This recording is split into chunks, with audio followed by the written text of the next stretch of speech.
On est le 24 juin et je crois qu'il est temps de faire un petit bilan de cette première moitié d'année. Et avant toute chose, si vous entendez un bruit de ventilateur, c'est tout à fait normal. On est en pleine canicule, il fait actuellement 37 degrés dans la pièce, je n'ai aucune intention de le couper, sinon je vais fondre sur place, mais franchement j'espère que vous l'entendez pas trop, mais vraiment là c'est un indispensable. Alors pour dresser ce petit bilan de première moitié d'année, ce que je vais faire c'est que je vais reprendre tous les points que j'avais évoqués dans ma vidéo bilan 2025, objectif 2026. Si vous ne l'avez pas vue, je vous invite à aller la regarder. Et on va faire le point sur l'évolution, donc point par point. Je vous avais évoqué un peu tous les objectifs que j'avais pour cette année 2026 et j'avais fait plusieurs catégories qui étaient donc l'écriture, l'illustration, le personnel et les réseaux sociaux. Et je peux d'ores et déjà vous dire qu'il y a certains points qui ne se sont pas du tout passés comme prévu ou alors qui n'ont pas du tout avancé, mais c'est normal, c'est comme ça, on peut pas être productif et sur tous les fronts tout le temps. Mais j'avoue, j'ai quand même une petite amertume sur cette première moitié d'année, mais je vous en parle juste après. On va donc commencer par le côté écriture et le premier objectif que je m'étais fixé c'était de terminer Disparaissons ensemble. Donc ma romance contemporaine young adulte sur laquelle je travaille depuis déjà 3 ans. Alors déjà, je vous le dis tout de suite, Disparaissons ensemble n'est pas terminé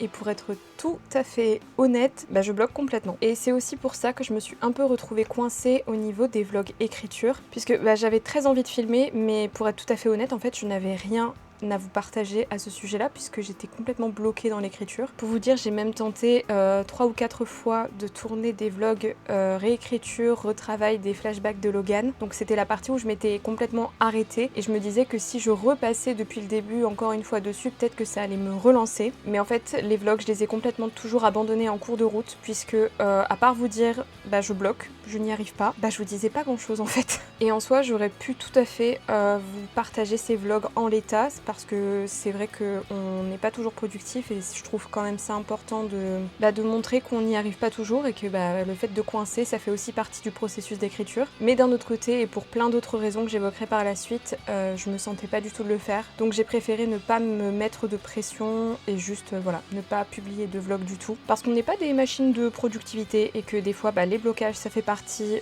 du processus comme je disais et je me dis que c'est pour mieux repartir par la suite. Mais du coup pour revenir à Disparaissons ensemble, pour le moment je laisse le projet de côté. Ça veut pas dire qu'il y aura plus de vlog écriture, au contraire, mais ça j'y reviendrai après. Ça ne m'empêche pas de rouvrir le fichier de temps en temps parce qu'il y a des scènes que j'ai très hâte d'écrire, notamment celle de la fin. Je m'empêche de les écrire complètement, pas pour me priver, mais justement pour créer cette sensation de manque qui me donnera envie par la suite de reprendre le manuscrit. Et voilà, pour l'instant Disparaissons ensemble est au point mort. Deuxième point dont j'avais parlé dans ma vidéo bilan 2025 objectif 2026, c'était que j'avais très envie de retourner à la fantasy. Et de ce côté-là, en revanche, les choses ont pas mal bougé. Je vous l'ai dit, je bloque complètement sur Disparaissons ensemble, et ça fait plusieurs mois maintenant, et pour plein de raisons différentes d'ailleurs. Sauf que le fait d'arrêter Disparaissons ensemble, j'avais très peur de retourner à cette page blanche dont j'ai souffert pendant très longtemps au sortir de mes études. Et du coup, je me suis dit, tu as envie de retourner à la fantasy,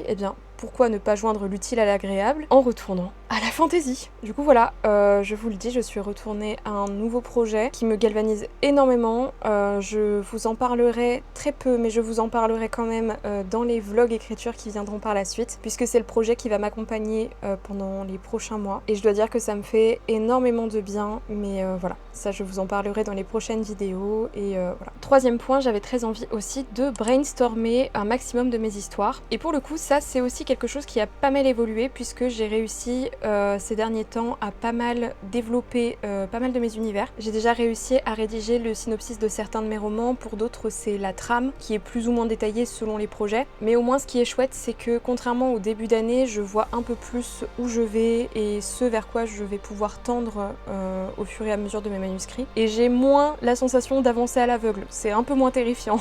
Le seul dilemme que j'ai de ce côté-là, c'est que en ce moment j'ai très envie, donc là je suis retournée à la fantasy, mais du coup une fantasy en appelant une autre. En tout cas chez moi c'est souvent comme ça, la fantasy c'est vraiment le genre dans lequel je m'épanouis le plus. Et donc quand j'y retourne, c'est pas à moitié, vraiment je plonge la tête dans l'eau. Mais ce qui fait que là j'ai très envie de retourner à mes sagas que sont DCA et Seraphia. Mais autant Seraphia c'est une trilogie, autant DCA c'est une trilogie qui peut amener un préquel, etc. Enfin d'ailleurs pas qu'un seul. Mais du coup j'essaye de me réfréner de ce côté-là, tout simplement parce que je sais que si je m'engage là-dedans, l'instant je serai bloquée, en tout cas bloquée avec des gros guillemets, mais pour un moment. Donc voilà, pour l'instant j'essaye de laisser ça de côté pour essayer de développer les projets sur lesquels je passerai peut-être moins de temps puisque ils sont plus courts. Voilà, donc le reste pour l'instant je verrai plus tard, mais au moins j'ai une vision déjà beaucoup plus claire de là où je vais. Ensuite, côté illustration, le premier point que j'avais soulevé, c'était que je voulais régulariser mes revenus. Et alors là, je vais pas vous mentir, on est loin, mais loin de ce que j'espérais pour ce début d'année. Bon, mon chiffre d'affaires reste quand même largement supérieur à ce que ça a été pour la première moitié 2025, voire l'année 2025 tout entière si je dois être 100% honnête, mais le fait est qu'on reste quand même très loin du compte. Pour le coup, au-delà de la conjoncture actuelle et du fait que les temps sont un peu durs pour tout le monde, je pense, et ce à plein de niveaux, je pense aussi que c'est un peu de ma faute, voire complètement de ma faute. Mais je vous expliquerai ça aussi un peu plus tard parce que ça rejoint un point que je vais aborder un peu plus tard dans la vidéo. Mais s'il y a un point sur lequel j'ai réussi à bien avancer côté illustration, c'est le suivant, puisque je voulais améliorer ma technique. Et je dois avouer que c'est un point sur lequel je suis assez satisfaite parce que même si j'ai quand même eu des périodes de creux à cause de tendinite, oui, encore, et d'un kyste qui est apparu sur mon poignet, j'ai quand même réussi à level up et à améliorer un peu ma technique et à tendre vers quelque chose qui me satisfait beaucoup plus. Et je dois dire que c'est quand même très très encourageant. Qu'on a toujours des périodes de creux comme ça, j'ai l'impression dans les milieux artistiques et même pas que d'ailleurs, je pense que c'est adaptable à tous les domaines, mais où on a l'impression qu'en fait on stagne et on n'arrive plus du tout à évoluer, plus du tout à s'améliorer. Et je trouve que c'est quand même vachement décourageant du coup quand ça repart, que la machine se relance et qu'on voit des résultats, c'est quand même vraiment boostant. Et pour ça, c'est vrai que ces dernières semaines, j'ai quand même eu des commissions qui m'ont vraiment poussée à sortir de ma zone de confort et je pense que c'est aussi pour ça que j'ai réussi à m'améliorer et ça m'a permis aussi d'apprendre de nouvelles techniques parce qu'il y a des choses que je ne savais pas faire et du coup, il a fallu que je me renseigne, il a fallu que je teste. Je sais que ça peut terrifier beaucoup de monde de sortir de la zone de confort, mais j'avoue que moi, c'est souvent ce qui me galvanise et souvent ce qui me permet de voir des résultats et des améliorations, notamment en anatomie. Là, ces derniers temps, je le remarque, c'est souvent en anatomie là que j'ai l'impression de m'améliorer et au niveau de la colo aussi, voilà, donc tout ce qui est ombrage, lumière, et je l'ai bien vu dans les commissions que j'ai livrées très récemment et même dans les illustrations personnelles que j'ai réalisées et que je peux pas encore vous montrer puisque ça touche à mon nouveau projet et que pour l'instant vraiment je préfère garder pas mal de choses secrètes, mais il y a quand même une nette différence entre mes plus récentes illustrations et celles que j'ai pu réaliser en janvier ou en février. Et du coup ce qui est génial, c'est que quand on est autrice illustratrice, je vous le disais, on peut illustrer ses propres univers, et vu que l'univers sur lequel je travaille actuellement est vraiment très graphique,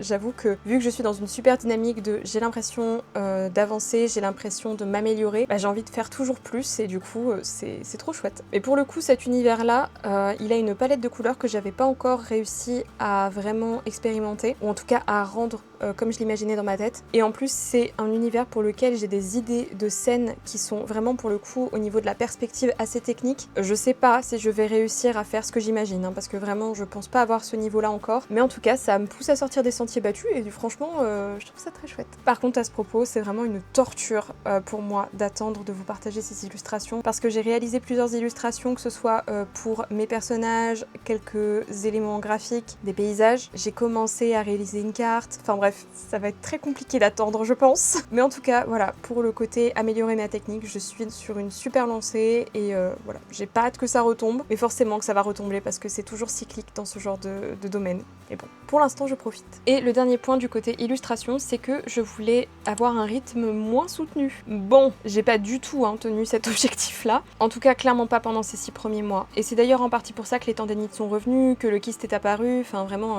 kyste au niveau de la pliure du poignet. Il s'est un peu résorbé là ces derniers temps, mais quand je touche je sens bien qu'il est toujours là et ça me fait toujours mal. Et c'est aussi à cause de ce rythme assez soutenu, plus de la chaleur bien sûr, parce que je n'ai jamais été quelqu'un qui a supporté la chaleur, mais tout ça mis bout à bout fait que j'ai eu de nouveau des problèmes de santé, le retour des migraines aussi, et ça c'est vraiment pas fun. Mais je travaille vraiment à essayer de calmer le rythme parce que je pense que ça va pas être tenable sur le long terme, et pour ça j'essaye au moins de m'octroyer une journée off dans la semaine, et encore c'est même pas forcément une journée off puisque du coup je la passe à écrire, et du coup c'est le mercredi, voilà, le mercredi c'est ma journée écriture, j'essaye de respecter ça au maximum et ça me permet aussi de petit à petit remettre l'écriture vraiment au centre de mes activités parce que je l'ai beaucoup mise au second plan pendant très longtemps et j'aimerais bien que la tendance s'inverse un peu. Ce qui m'amène à la catégorie personnel puisque dans le premier point je voulais absolument tenir un calendrier de vacances. Et ça va complètement rejoindre ce que je disais précédemment puisque je n'ai pas du tout réussi à prendre de vraies vacances dans cette première partie d'année, hormis en mars quand je suis partie chez Emma et que là j'ai vraiment réussi à déconnecter un peu. Sinon j'étais dans un flot de stress tellement constant que j'arrivais juste pas à m'arrêter. Le fait de me poser, ça me stressait encore plus parce que j'avais l'impression de perdre du temps alors que non, pas du tout, mais soit. Et du coup j'ai vraiment pris aucun jour off où vraiment je faisais rien, genre des vrais jours de congé où juste je me pose devant ma télé, je lis un livre, je ralentis quoi, tout simplement. Pour vous dire, j'étais censée pendant tout le mois de juillet réussir à me prendre au moins 3 semaines. Sachez que ce sera pas du tout le cas, voilà.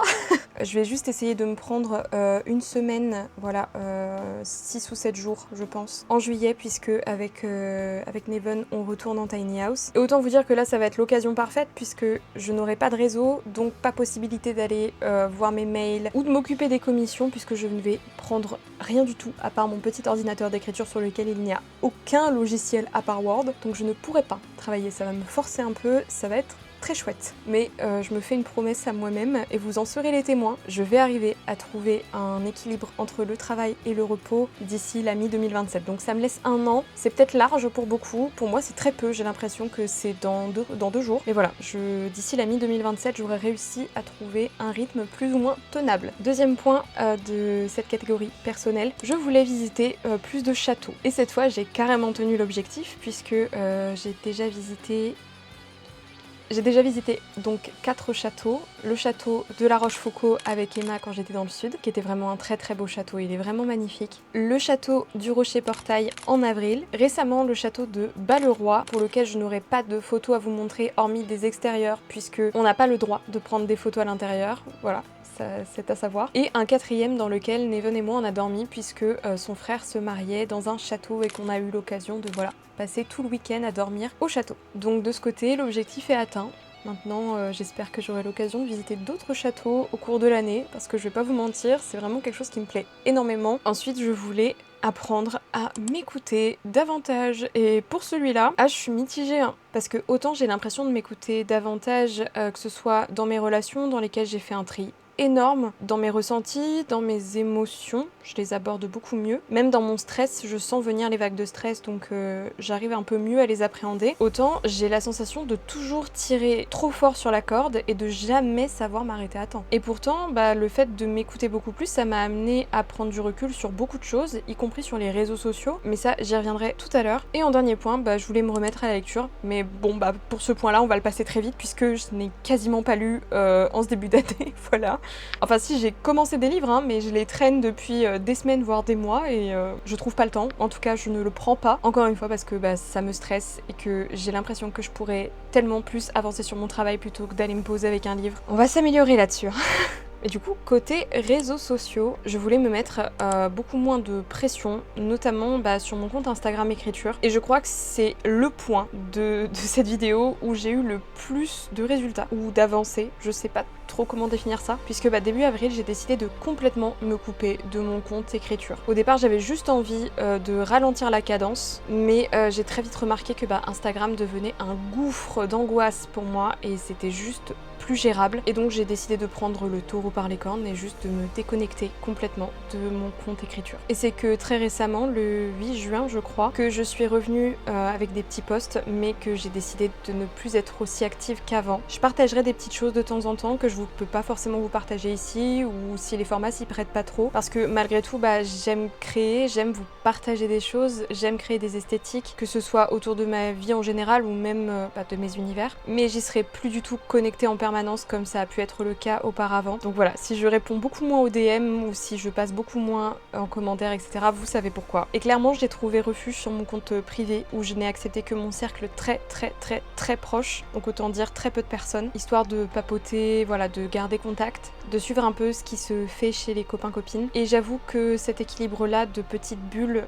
de cercle vraiment très privé me fait beaucoup de bien et ça me convient beaucoup mieux. En revanche, côté réseau social illustration, je voulais réussir à être plus productive et plus présente. Et c'est sur ce point-là que je n'ai pas du tout assuré. Je vous l'ai évoqué en tout début de vidéo, mais je vous ai dit que mes revenus de ce début d'année n'étaient clairement pas à la hauteur de ce que j'envisageais. Et ben c'est en grande partie, en tout cas je pense, lié à mon absence sur mon compte Instagram Illustration. Ce qui s'est passé et dont je vous ai pas parlé jusqu'à présent, c'est que début avril, j'ai vraiment eu une baisse de morale qui était extrêmement compliquée à gérer et ça a commencé à se stabiliser que très récemment, et je dois être 100% honnête, c'est encore extrêmement fébrile. Ce qui m'a remise un peu sur les rails, c'est l'écriture avec mon nouveau projet de fantasy. Je crois que vraiment il arrive au bon moment et que j'en avais vraiment besoin. Mais tout ça combiné au fait que j'ai dû gérer beaucoup de deadlines, plus le stress intense de ces derniers mois, ça fait que j'ai pas du tout réussi à mener de front. Et je vous l'ai dit, hein, c'est normal, on n'est pas des machines de productivité, mais forcément du coup ma visibilité en a subi un sacré coup.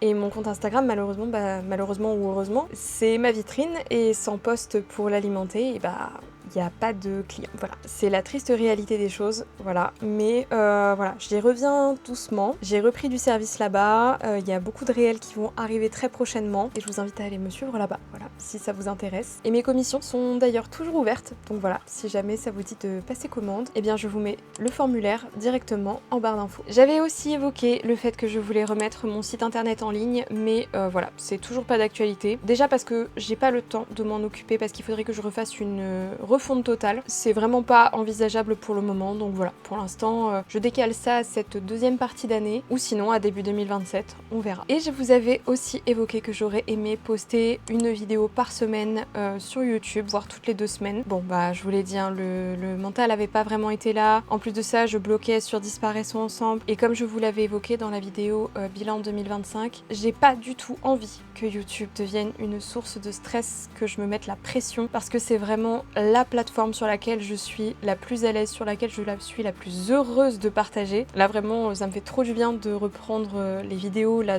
le tournage, vous pouvez pas savoir à quel point ça me fait plaisir, parce que c'est vraiment la plateforme sur laquelle je me sens la plus libre de parler et de créer et de juste papoter avec vous à cœur ouvert, voilà. Je me sens pas de le faire sur les autres formats, donc forcément j'ai aucune envie de me forcer à publier. Si c'est pour vous partager des vidéos que j'aurais pas pris cœur à faire, ce sera pas agréable pour vous, ce sera pas agréable pour moi. Donc j'y vais complètement à mon rythme et je suis désolée si du coup c'est parfois décousu, éparse, mais je pense que ça reste beaucoup mieux pour tout le monde. Voilà, cette vidéo est déjà terminée, j'espère sincèrement qu'elle vous a plu. Moi je suis vraiment heureuse de revenir ici, ça me fait énormément de bien. Pendant ce mois de juillet et ce mois d'août, je vais essayer de reprendre les vlogs écriture. Je vais certainement vous faire un vlog Tiny House, voilà, puisqu'on y va une semaine avec Neven et que ça va faire, comme je vous l'ai dit, énormément de bien. Je vais essayer de vous emmener avec nous dans ce petit quotidien, ça va faire beaucoup de bien. On va beaucoup écrire, je pense, lire. Enfin, de toute façon, il y aura certainement pas de programme prédéfini, puisque vraiment, quand on est là-bas, on essaye de se mettre dans une bulle et on fait les choses